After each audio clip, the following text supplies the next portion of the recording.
ഉക്രൈനിലെമ്പാടും റഷ്യയുടെ കനത്ത മിസൈൽ ആക്രമണം. ഉക്രൈൻ രാജ്യത്തെ ജനങ്ങൾക്ക് ജാഗ്രതാ നിർദ്ദേശം നൽകിയിരിക്കുന്നു. ഏത് നിമിഷവും വ്യോമാക്രമണം ഉണ്ടാകാമെന്നൊരു മുന്നറിയിപ്പാണ് ഇപ്പോൾ ഉക്രൈൻ ജനങ്ങൾക്ക് നൽകിയിരിക്കുന്നത്.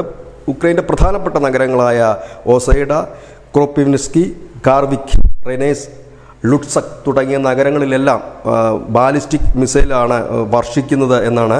ഒപ്പം തന്നെ റഷ്യൻ ക്രൂയിസ് മിസൈലുകളും ഇവിടേക്ക് വ്യാപകമായി തന്നെ ഉപയോഗിക്കുന്നുണ്ട്. റഷ്യ കനത്ത ഒരു ആക്രമണമാണ് കഴിഞ്ഞ കുറേ ദിവസങ്ങളായി ഉക്രൈൻ നടത്തിക്കൊണ്ടിരിക്കുന്നത്. ഇപ്പോൾ ഈ അമേരിക്കയുടെയും ബ്രിട്ടൻ്റെയും ഒക്കെ ആയുധങ്ങൾ റഷ്യക്ക് നേരെ ഇപ്പോൾ ഉക്രൈൻ പ്രയോഗിക്കുന്നുണ്ട്. അതിനും കൂടി ഒരു തിരിച്ചടി എന്ന നിലയാണ് വ്യാപകമായ രീതിയിൽ ഉക്രൈനിൽ മുഴുവൻ കനത്ത വ്യോമാക്രമണമാണ് കഴിഞ്ഞ 2 ദിവസമായിട്ട് റഷ്യ നടത്തിക്കൊണ്ടിരിക്കുന്നത്. അത് മാരകമായ രീതിയിലുള്ള മിസൈലുകളും മറ്റും ഉപയോഗിച്ചുകൊണ്ട് ജനവാസ കേന്ദ്രങ്ങളായ പട്ടണങ്ങളിലും റെസിഡൻഷ്യൽ ഏരിയകളിലുമൊക്കെ മുന്നറിയിപ്പില്ലാതെ റഷ്യ നടത്തുന്ന ഒരു വലിയ തേരോട്ടം എന്ന് തന്നെ നമുക്കതിനെ പറയേണ്ടി വരും. ന്യൂസ് ഡെസ്ക് മുസ്ലിം മലയാളം.